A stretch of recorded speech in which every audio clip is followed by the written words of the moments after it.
Get the home field advantage every time with Fairfield by Marriott, official hotel partner of the NCAA. Whether you're a student athlete working toward your championship dreams or your team's biggest fan, Fairfield by Marriott has everything you need to get ready for game day. From comfortable guest rooms to complimentary hot breakfast, Fairfield is part of the Marriott Bonvoy portfolio of hotels and official hotel partner of the NCAA. Visit fairfield.marriott.com to book your next game day stay. Welcome into The Verge, a show which covers the Baltimore Orioles minor leagues. The Verge is part of BSL Radio. Baltimore Sports and Life is dedicated to analysis and discussion on the Orioles, Baltimore Ravens, and the University of Maryland. The site has a team of writers providing coverage of those teams and houses live streaming content weekly. Join the conversations at the message board, like BSL on Facebook, and follow BSL on Twitter. Hello, and thanks for listening to On the Verge, the Orioles minor league podcast that Zach Spedden, Nick Stevens, and myself, Bob Phelan, host. This is just a bonus episode that I recorded with Talking Birdy's Ryan Setree, who has gotten me into collecting baseball cards again, and we go into the details of the new age. I hadn't collected since I was a kid in like the 90s and early 2000s, so back into it, and it's a lot different than when I started. So I wanted to get him to explain to me in detail like all the different ways to collect, all the different kinds of cards there are. So if you're interested in that, check this out. It was a fun show, and if you are looking into getting into baseball cards again, I think it's a fun hobby. You don't have to spend a ton of money to collect the cards that you like anymore. It's not about ripping packs. We'll go into it in the episode, but this is just a bonus episode for anyone that was interested in something like that. So please check it out. And if you like what you hear, you can check out Ryan and his podcast co-host over on Talkin Birdy, another good Orioles podcast. Never hurts to have too many of those. So as always, thanks for listening. Want to make a podcast? Spotify's got a platform that lets you make one super easily, then distribute it everywhere and even earn money, all in one place for free. It's called Spotify for Podcasters, and here's how it works. Spotify for Podcasters lets you record and edit podcasts right from your phone or computer, so no matter what your setup is like, you can start creating today. Then you can distribute your podcast to Spotify and everywhere else podcasts are heard. Video podcasts are also available on Spotify. With Spotify for Podcasters, you can earn money in a variety of ways, including ads and podcast subscriptions. And best of all, it's totally free with no catch. Ever since we discovered Spotify for Podcasters, we feel like having options like video podcasts and Q&A lets us be more creative on another level. I highly recommend you give it a try. Download the Spotify for Podcasters app or go to www.spotify.com/podcasters to get started. Hello, and welcome to a bonus episode of On the Verge, brought to you by Baltimore Sports and Life and Mercer Floors 1. Check out a regular episode for that full ad. Sorry, I didn't write that down. But I'm here with Talkin Birdy's Ryan Setree, if I'm saying that right. Setree, pretty close. Setree. Here he is, the man, the myth, the legend, from another great Orioles podcast. Thanks for joining me to talk baseball cards, Ryan. Of course, man. Glad to be here. Thanks for having me. Yeah, so I got the itch because some ungodly person at my work decided to ask me to go through their baseball cards that they found sitting around and see if there was anything of value. And as I'm doing it, the nostalgia kicks in, and I'm like, I gotta get back into this. So then I think we were talking on our Patreon WhatsApp group, which shout out if you want to join. This is the stuff we get into over there. And you were saying, I'll teach you the ways, and we start DMing, going back and forth. And now I've bought cards on Reddit, on eBay, at my local card shop, Box Breaks Live.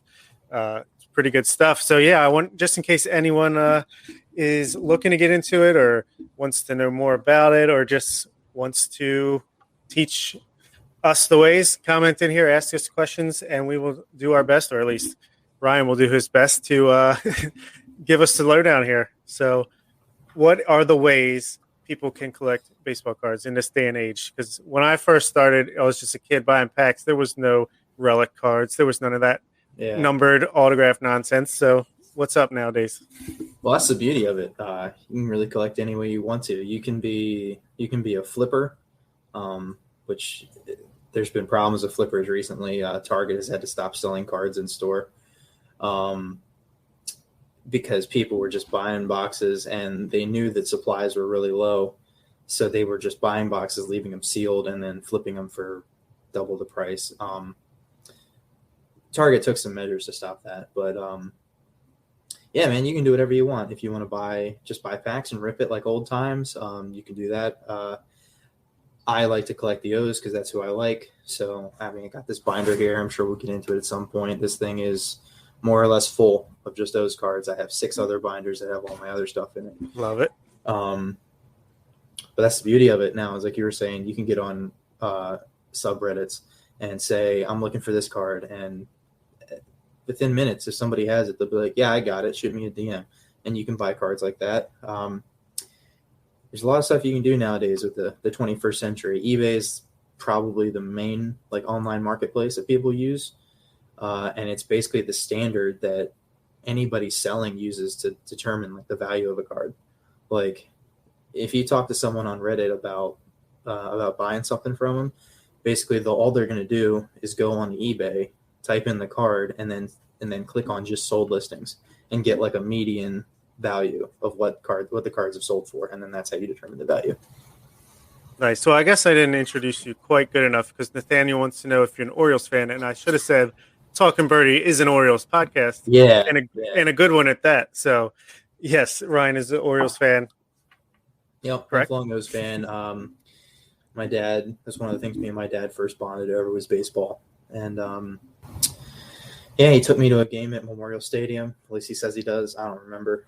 Memorial was gone not long after I was born. But lifelong O's fan, just suffering through it like everybody else is, but I'm sure it'll pay off very soon. Oh, it will. It will. If you want to know more about that, listen to our episode we just did with Eric Garfield talking about the FCL Orioles, the stars of the 2025 team.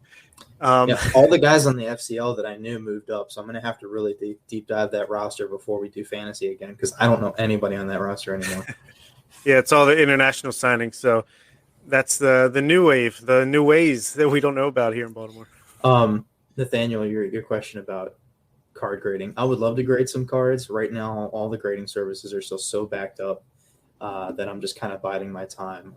PSA is the one that is kind of like the gold standard of card grading, and I think they're opening up for submissions again, but for a long time, a lot of people got back into the hobby during the pandemic, and people were just sending in any card that they could think of. They didn't even know if it had value. They just arbitrarily decided, I want to get this thing graded. So there was month-long backups at PSA, and they're even raising their prices up. So there are some that I have that I'd love to grade out because I do want to resell some of them. But when the grading services start to normalize again, I'll look into doing that. Yeah, I'm far out from that. I'm just starting. I'm getting my collection back up and running.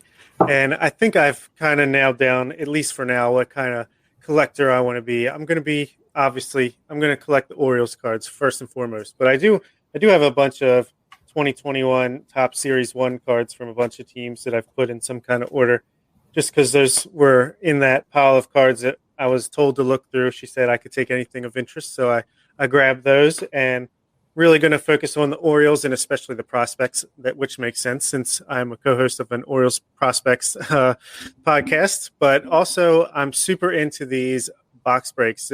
I'm a part of a Facebook group where it seems like a couple times a week you can buy into a specific team, and then he'll break open he's been doing 4 hobby boxes at one time, and for $20, I get to be any Orioles card that comes out. I get those cards shipped to me, and already I've got a couple hits from the 2 I've done. In the Allen and Ginter box break I was a part of, they did a pack of Topps on demand or Topps Now, something like that, and I got a Ryan Mountcastle rookie card motion something or other. Can't wait to see it in person. And then today for the off-brand Panini, what is it? It was a Prism box, right? Prism, yeah. It was 4 Prism hobby boxes, and I got a number to 5 Anthony Santander, pretty sweet looking card. I don't know the value of it, but it'll be looking good in my collection, my novice collection. The thing that drives me crazy about the Panini cards, outside of the fact that they don't have logos on them, is the fact that they are such cool looking cards. Yeah, the designs of them are just are spot on. They look so much better than Topps cards, but like I said to you before, all the players look like they're doing a cheap local pizza ad.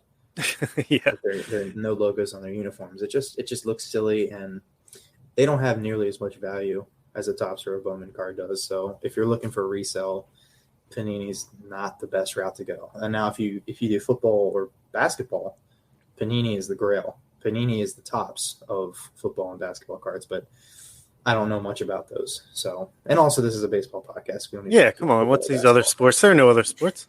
Yeah. So even Panini, it sounds like a frozen pizza or something like that. But what was I going to say? Oh yeah, even the guy who did the break, he didn't get to keep this card because someone else had the Padres, but he pulled a ultra rare lava flow Fernando Tatis Jr. card. It looked pretty damn sick. So yeah, it's pretty cool. Even if I just want to have a nice variety of cards. I don't want to be just all top series one. I need some eclectic looking cards. And speaking of different kinds of cards, what are like now, you got your chromes, you got your first Bowmans, you got your autographs, your numbered to 5, numbered to 1, numbered to 10, numbered to 99, and your relic cards that have like pieces of uniform and bats and stuff. Like, what are all these kinds of special cards, and why are they more valuable than others? Well, I like to go for autos. Relics are really cool, but they usually don't have a whole lot more value than just a regular card would. Autos are the way to go because they're guaranteed by Topps. There's a Topps witness at every signing. I believe they send these guys like sheets of uncut cards, and then they just sit there and scribble away and sign them. Nowadays, their Topps is getting kind of cheap, and they'll have you'll notice with some of your auto cards, they do try to hide it, but sometimes it doesn't go well. They'll just slap a strip of tape on the card that the player signed. And the player never actually handled that card. They just got a sheet of tape, put their signature on it, and then somebody at Topps slapped them on there. But that's the value of the autograph cards, is you know that there's an authentication factor, as opposed to, say, going to a public signing and getting a baseball signed by the player. It's if you don't pay the extra to get that like JSA certification or whatever it is, you're going to have a tough time reselling that piece, whatever it is, just because there's simply no way to prove that it's real. With the cards, there's an implied authentication because it says it on the card itself.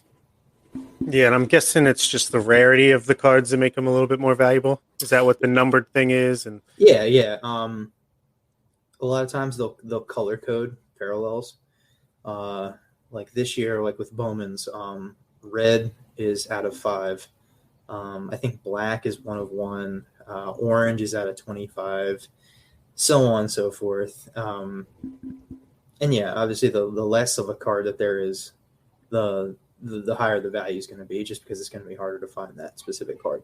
Like I just sold, I did a Bowman 2021 break with my friend where we just bought a box, split the cost, and then whatever we got. And I got a out of 25 Adley Rutschman card, no auto, just an out of 25 orange parallel. And the day after he got promoted to number 1 prospect in baseball, I put it up on eBay and I sold it for $50 the next day. Pretty good. You pretty much got your money back from the box break there. So yep. I think I put 80 into the box. So yeah, almost made it all back on one card. That's awesome. But yeah, or you can combine the best of all worlds, like I did Worlds, with this Carter Baumler first Bowman chrome numbered autograph. I bought this on eBay for $26, which is pretty expensive for a guy who is yet to pitch, getting drafted out of high school. But he's got a big arm. He could be the next big top 100 Orioles pitching prospect. So hopefully that pays off. What's that purple card number to? 250. So not a super low number, but it's a number. No, it's not too bad. But if his cards ever do accumulate any value, that will help you a lot. Yeah. Sure. So that's cool. I also got Ofelky Peralta signed first Bowman chrome, and Michael Baumann, who now he's in AAA, could be in Baltimore before you know it, and rookie of the year in 2022, and then I'll sell that for $8,000 or something. That's how it works, right? temper your expectations a little bit. All right, $8.50, but still, I'm making money over here. And those first two, they take a while to get to the value that makes them worth selling, though, because a lot of times a guy's first Bowman card will come out so long before he even makes it to the bigs that his those packs are hard to come by. Not a lot of people hung on to them. So, like, I think Mike Bauman's first Bowman came out, and I just looked at mine earlier. I think it's a 2018. Let me see. And it is 2018. Yep. So we're looking at, it's been next year. Hopefully we see him. It'll be that card before 4 years old, before he even makes his debut. So that's what gives them that value. I don't know the validity of this rumor, but there was just a card convention in Chicago called the National. I believe it's a yearly event. And I heard that a 1/1 Fernando Tatis Jr. first Bowman, graded 10. I mean, everything you can think of for a card. There's a rumor that that it sold for over $1 million. Jesus Christ. Yeah. That's pretty amazing. This is like the primo Fernando Tatis. Like it's the rarest of the rare. It's a 1/1. It's signed. It's his first. It's like it checks all the boxes. It's graded 10. So yeah. So yeah, if you're getting into collecting cards, you're probably not going to get that lucky, but that's the outside chance of you take when you just like gambling. So here's my super sleeper card here. Joey Ortiz, Joseph on the card. First Bowman Chrome. Got it for $1 at my local card shop. This is a guy who just ramped up to number 12 on Baseball America's top 30 Orioles prospect list, and with his defense and improved hitting, could end up being the shortstop of the future for this team. And hey, could get a nice little multiplier there on a return if I ever sold it. You're reminding me of a lot of cards that I still need to buy. So I didn't even think to look for cards of like Ortiz and Baumler, because like Baumler just kind of flew completely over my head because he just. Well, that Kobe Mayo card's worth a pretty penny right now. Yeah, I paid $35, and the thing about Mayo too is it goes great with turkey. If you like Mayo, I don't like Mayo. So, some prospects only get auto cards. They don't do just a regular, like as of currently, there's no Kobe Mayo first Bowman that's not autoed. Oh wow, I didn't realize that. Yeah, there's certain players like that. Another one that I know of is Cal Raleigh from the Mariners. He just made his debut this year, and I was interested in buying one of his cards because when I was in Washington, I went to a Tacoma Rainier game, so saw their AAA team, and Raleigh was playing, and he stood out to me because I saw he was in their top 30, and went to just try to buy one of his cards, and just kept scrolling. I'm like, every single one's an auto. Is this? And then I talked to one of my friends, and he's like, yeah, that's a thing. Some prospects just get auto cards.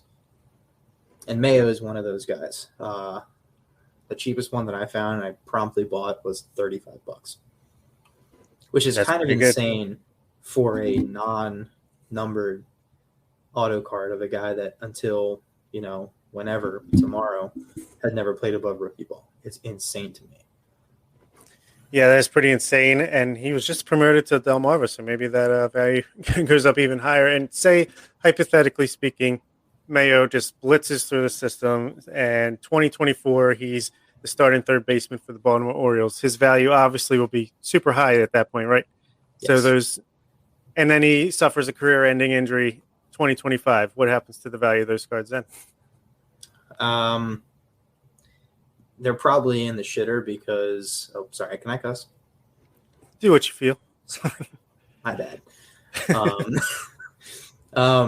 They're probably not – it's probably not going to maintain it because he would have to be like – you have to be like a Mike Trout level talent for your cards to go up after like a sudden retirement or something like that. So I guess if you're prospecting these cards, like if you're a prospect hunter like I'm hoping to be, you want to try to get these – cards when the value's kind of towards the low end and you see them becoming a good major leaguer. The value goes up as that happens, and then you say, I think this guy's going to peak out early and retire, whatever. You want to sell it at its highest point. It's kind of like stocks or It's something exactly like that. stocks. There's no difference. Buy low, sell high. Same type of deal. Like this is going to be my version of stocks then. Yeah, it's just a lot easier to understand the stock market for me. I'm 26 years old and I still have no idea how it works. But yeah, this is why collectors will go after all the rookies when like Topps comes out. So this year the rookies that people are hunting for are Jake Cronenworth, Jazz Chisholm Jr., Cabrian Hayes, and even Mountcastle. Actually, a lot of people, a lot of non-O's fans are collecting him, which is a good indication that he's starting to put himself on the map with the rookie season he's having. But the reason they do that is because you look at the Trout rookie card. I believe me and another guy in the WhatsApp group were talking about it. The Trout rookie card that everybody goes for is his rookie card from 2011 Topps update. And there was nothing special about it. It was just his first Topps card. You got it. I mean, you probably got one if you bought a 2011 Topps update box. But now that card graded PSA 10 is worth $4,000. Just a paper card? Just paper. Nothing special about it. It's just like pull any rookie that you have out of Topps Series 1. Any rookie card. The same level as that. But because of what Trout has done, now it's a $4,000 card if it's graded out high. Not even numbered. Just let's go Aaron Sabato. Next Mike Trout. Right here. Minnesota Twins. I don't know about all that. Yeah, I just picked a random first Bowman that I saw. It's hard to forecast them. You just kind of have to always be looking, and if you see prices go up for somebody, maybe you want to sell. But if you believe in a player to be a Hall of Famer, then you don't want to sell no matter how much it spikes, because as soon as that player retires, that rookie card is going to skyrocket. So makes a lot of sense. Yeah. Yeah. So what are some of the best cards you have in your collection? Let's show them off. All right. It's a lot of O's, but at first I guess I'll start with I also kind of collect the Mariners a little bit, and I also collect Austin Meadows. I don't really have a reason, but I've got this out of 75 Austin Meadows high-tech autograph that was really cheap on eBay. I think $15 for that one. Nice. And then I have a Gypsy Queen Meadows auto. It's not numbered, but that was like $5. Those cards are cool looking. When do they come out? Gypsy Queen actually for this year just came out. Oh, okay, cool. I want to say last week. I'm going to try to get in a box break on those then. You should. There's some really good looking. Actually, I'll get to it. I'll show you the Mountcastle rookie Gypsy Queen. I bought one. But this is the beauty of that Reddit group. I had a Sam Huff relic card that I pulled from a box that didn't mean anything to me, but a guy that I saw I posted is a big Ranger fan. Yeah. So he hit me up about a trade, and I told him I collect Mariner players, and he was like, "Well, I've got this Jake Fraley Topps Chrome autograph card." So we did a 1-for-1 trade. Sweet. And Fraley is cool because I live in Frederick and he's from Frederick, Maryland. So well, how do you trust someone to make a trade like that where you both have to trust that you're actually going to mail the thing? Just reputation? A lot of it's honor system and knowing that you'll get fucking publicly shamed in the group if you don't. But also a lot of times you'll ship with tracking so that you can provide a proof that you mailed the card. But if you do choose to say, no, just throw it in an envelope, you are really just going on the honor system that person is going to ship the card. I've got International League Player of the Week, Rylan Bannon, autographed first Bowman card here. I stupidly impulse bought this DJ Stewart autograph after that backflip in Minnesota. I don't know. It's cool. He's getting hot again. He's getting hot again. This is that Kobe Mayo auto that I had mentioned. Like how he signs his name, real simple. CM, put a line through it, call it a day. It's pretty good, Yeah. Let me see that. I know you got that big baby over there, Ryan Mountcastle relic. Of course, I'm getting there. This one. Stop teasing us. This one was my first big eBay win. I got in a little bidding war with the guy, and he tapped out. But for $14, I ended up with an autographed rookie Kyle Seager card. Beautiful. He's not a Hall of Famer, but he's been a solid player his entire career. And Future actually, Oriole. I think we're on the same page about that. I was going to say, on our last episode, we talked quite a bit about how good a signing we think Seager would be. I'm down with that, 100%. Sign both brothers. Fuck it. Yeah, sure, why excuse not? my language. You did it too. I got a few Cedric cards, but this one is my favorite. It is a Topps archival autograph, Cedric Mullins auto. Yeah, I just bought Mullins autograph off Reddit this weekend. The one you were telling me about, that one? You ended up buying it? I think so, yeah. Good. We'll see when it shows up. That's a good thing. I'll forget about it, and then it shows up, and it's like Christmas.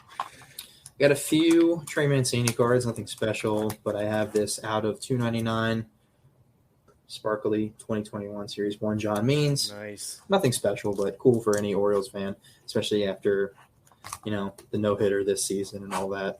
I got a John Means All-Star rookie card refractor from a local card shop for like $5. That's a good one because he doesn't have many rookies. He has very, very few rookie cards. Don't know why I bought this one, but why not? Topps Chrome Anthony Santander auto. It's getting hot again. Just thought it was cool. Yeah, just thought it was cool. A lot of this stuff is just like, I'm an O's fan, so this card is cool. And now we get into the Mountcastle cards. I have last I counted, I have over 20. Mountain of Mountcastle cards. Here's the Gypsy Queen rookie. Oh yeah, that's nice. I like that. Mm-hmm. Those cards are cool. Yeah, they're really cool looking. One of the inserts from, I guess it's an insert from, I think it was Series 2, was this Mountcastle jersey, game used jersey down here. Relic. 80s style. Mm-hmm. This is 1986 was this design.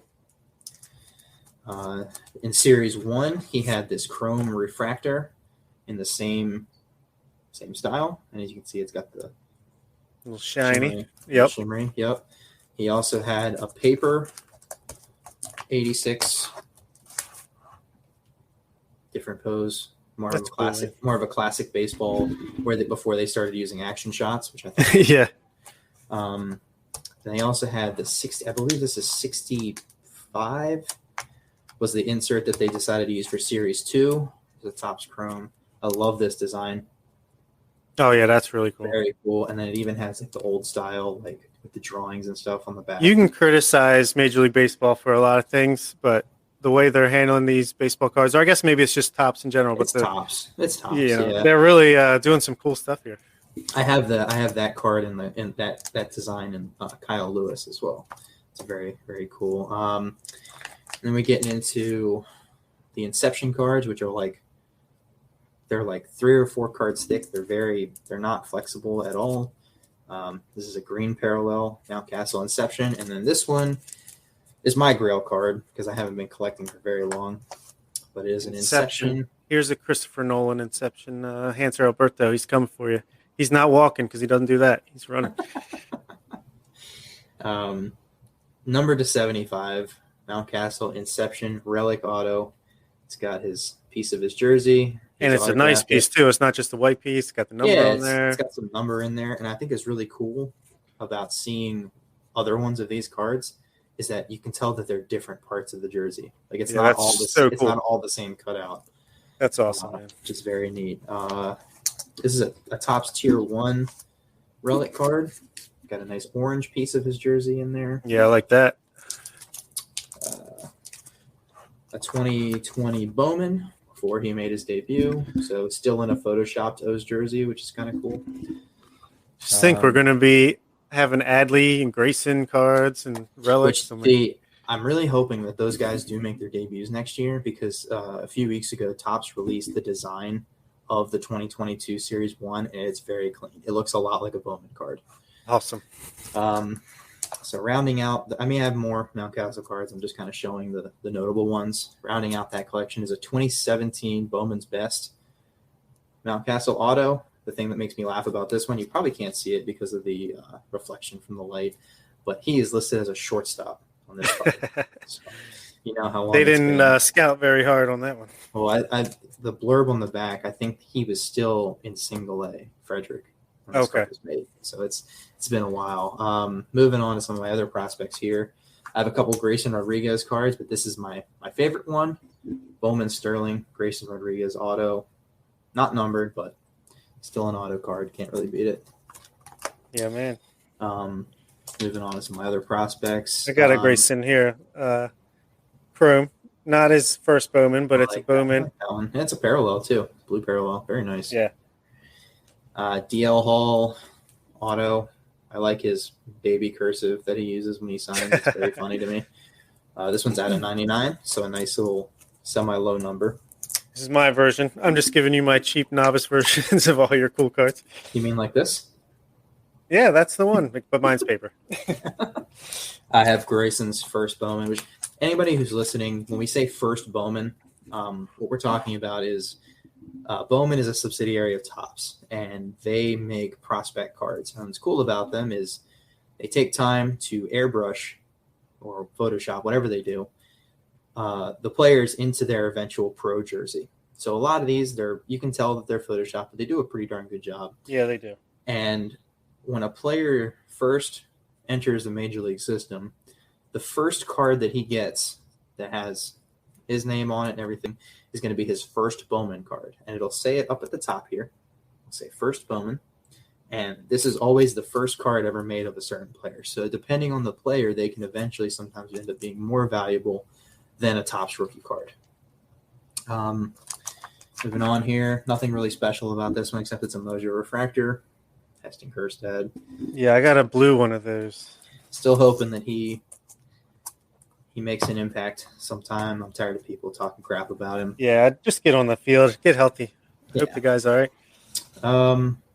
Moving on to some Adley Rutschman cards. Hold on, before you do that, the real prospect of the year, Yusniel Diaz. Yeah. I actually bought his custom jersey of his before the season started, trying to predict the big rookie of the year, and they gave him a low number, so it was like almost exactly that he was going to be making. Now the best I can hope for is just to get on the Twitter page of that guy that writes for Baltimore Beatdown or whatever.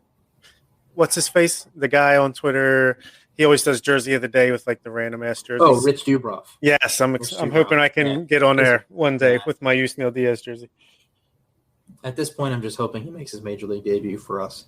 Fair. That's the most I'm hoping for at this point. Let's get to Adley. I got this numbered to 199.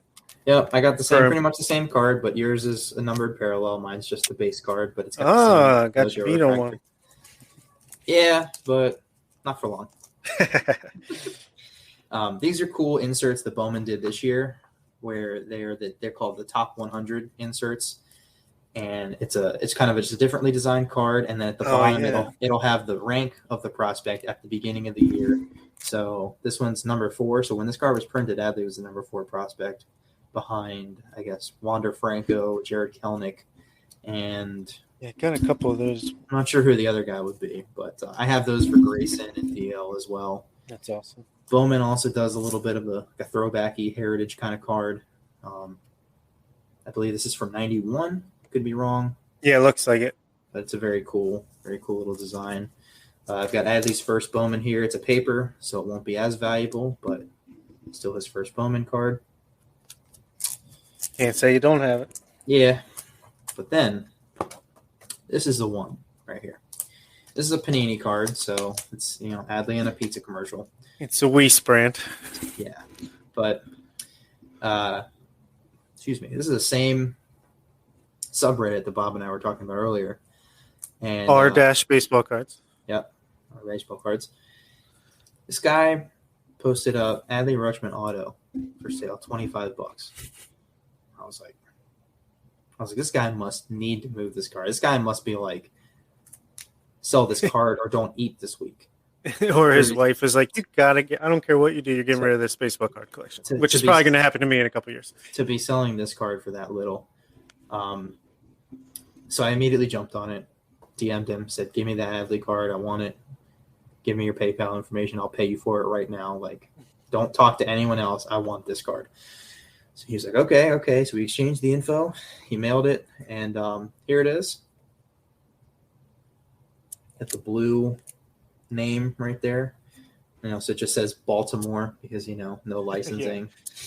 But when it came in the mail, I happened to notice that it was numbered. And it probably won't be able to show up on here, but this card is number 4 out of 10. Wow. Yeah, that's pretty So crazy. not only did this guy sell me an Adley Rutschman auto card, he sold me an out of 10 Adley Rutschman card for $25. I am sure it's the best deal that I'll ever get on a baseball card. Yeah. That one actually could be worth some legitimate money in a couple of years. Yes. Just even though it is a Panini card, just the fact that it's got Adley's autograph on it, it'll have value no matter what. Kyle Stowers autograph card. This guy is one of my favorite prospects. Yeah, I got to get one of those. Yeah, loving to see what he's done since he's earned the promotion to Double-A. I hope he keeps ripping through the system like some of these other guys are. Gunnar Henderson, first Bowman card. Just hoping that some future value there. Westberg, first Bowman. I just ordered one today. Didn't have one of those before. Now I do. Bob, I think you were looking into a Grayson autograph of this. Another Westberg chrome numbered. Not his first, but that's pretty. That's really cool. I was looking into Grayson stuff for sure. And it was a Bowman Platinum, I believe. And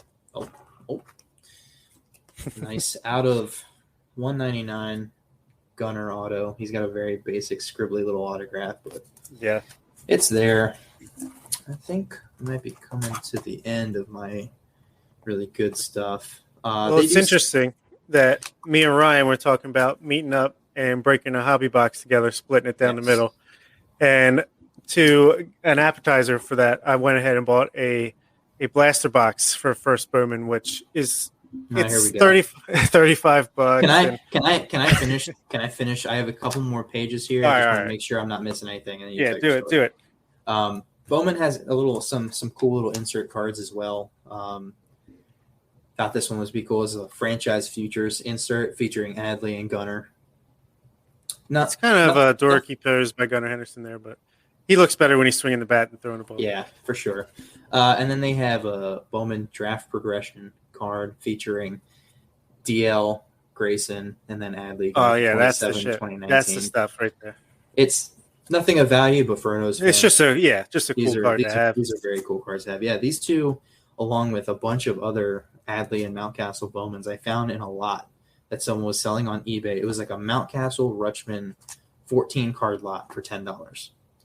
And even though some of them I already had, I still went ahead and bought it because, it's a pretty good deal. Whenever we do meet up, bring your doubles because maybe I'll trade for them. Good idea. You've already showed this one, but the Mike Baumann. Auto, I like his autograph. It's very cool. Yeah, it is pretty cool. We've got, let's see, the worst defender probably in baseball, Jahmai Jones. According to Michael Ice. Yeah, Nathaniel says he likes the Bowman design much more than Topps. I agree. I definitely agree. Next year's Topps design is very much like Bowman's design this year, and it's going to look much better. And the Allen and Ginter is pretty cool too. They got some weird stuff, but their normal baseball stuff is pretty cool looking. This one we're going to be kind of sad about, but I bought this just because I thought it was cool. This is from 2017. It's a 1987 insert card. Our boy Manny. Oh yeah, love Manny. I don't care what anyone says. Yep. Same deal here for this Austin Hayes. This one I can't remember what. This is the 1983. I froze up. No, you're good. I'm back. There we go. Austin Hayes. Oh yeah, I like that. Pretty cool design. And I think that's the end. Oh, you're talking about Allen and Ginter. Yeah, let's see the Ryan Mountcastle. Austin Hayes. Nice. Yeah, that's pretty good. Hayes has an Allen and Ginter card. Last year, 2020? That's a 2018, actually. Oh, wow. And then going back just a few here. In 2020, John Means got an Allen and Ginter card as well. That's sweet. Very cool design, and that's about all I've got. I mean, I have some other stuff, but it's it's Mariners and stuff because I do like collecting Mariners, but this is another podcast, so I'll keep it to Like I was telling you though, I mean the Mariners centric. are sort of like the West Coast version of the Orioles because I think Baseball America just came out with their new organizational ratings, and Seattle was 1, Baltimore was 2. They're doing better Major League wise this year, but they're a little ahead in the rebuild. But I think they both could be pretty good with the prospects they got coming up. So I like the Mariners. Yeah, if Kelnick puts it together, he's Julio Rodriguez. I like Noel V. Marte. Yeah. And then they got the pitching. They got the stud pitching with George Kirby and Emerson Hancock and Logan Gilbert already is up. He's already making an impact at the major league level. So, yeah, optimistically, I think the Mariners this year are kind of where I'm hoping the O's are at next year. Hover around 75, 80 wins. Yeah, I think they're 6 or 7 games above 500 at this point. And I don't see that as being unattainable if we get Adley up here, maybe get Grayson in here and all that stuff. They can turn things around fast if they want to. It's just a matter of if they're going to want to. It'll be interesting. I'm not expecting them to do anything this offseason, but if they wanted to get a head start, like a year early, like Chicago or San Diego did when they signed Machado and all that good stuff, I feel like they could, if they're not going to do it, but they could sign Carlos Correa and then lock down shortstop and then build around them with Adley and all these guys. And I think things could turn around pretty quickly if they did something like that. I've mentioned wanting Carlos Correa to sign here on all 6 episodes of our show so far. It's like my angle, my lane. Yeah, I think with the Chris Davis money freeing up, they might do a little bit more than some people expect, but I don't think they're going to do as much as a lot of people hope. Yeah, well, here's to hoping we're all pleasantly surprised and they just start throwing money at people. Absolutely. But back to my story, because I know you're trying to just ignore it. I bought a blaster box, first box I ever bought since I restarted. It was $35. How many packs of cards come with? Like 12 or something? It's 10 maybe. I want to say it's like 5 packs of 12 cards or something like that. Maybe it's 72 cards. It comes 72, however you want to divide it up. But basically Ryan's like, if you pull an auto in your first box, I'm going to kill you. And then like 2 packs later, this popped up. Max Meyer, autograph chrome. Not his first, but he's got a pretty cool autograph too. Wow, Blair City. He's chicken got a scratch a little bit, but that's a good card to have. It was a pretty good card to pull. And at the same time, I bought this Kevin Gausman Stars and Stripes numbered to 250 auto. This was on sale for $10. Thought it was a cool looking card, and Gausman's been pretty good. So if he just keeps pitching like he has this year, then that could be good. He's got a nice autograph too. I like that. Yeah, he does. Yeah, he does have a fancy one. Have you seen Gabe Holt's autograph? He's a Brewers prospect. I do not believe that he's kind of like the joke of the card community this year, because I don't know if he just decided he didn't feel like it, or he doesn't know cursive, but this man literally printed his name. Oh yeah. I did see a picture of that somewhere. It's no cursive. He just all caps, just like a 5-year-old. Gabe. Hey, it's unique. It's a way to get your name out if you want to do something like that. So funny. Yeah. Yeah, I was watching one of my box breaks today, and I saw an auto that was like, I was like, man, this guy doesn't have the best signature. It was like really last name and first name were spaced far apart, really kind of ugly writing. So that's the kind I want to get. The uglier, the better. The auto that I got out of the Bowman box that me and my friend did was this guy. I want to say his name is Mario Bautista. He's a Reds prospect. And he so you know how the autograph cards have they kind of have the white space that they make specifically for them to auto. He signed the very bottom of it. Almost like he used the bottom of it as a line to write on. It's a super weird looking auto, and in looking at pictures of them, they're all like that.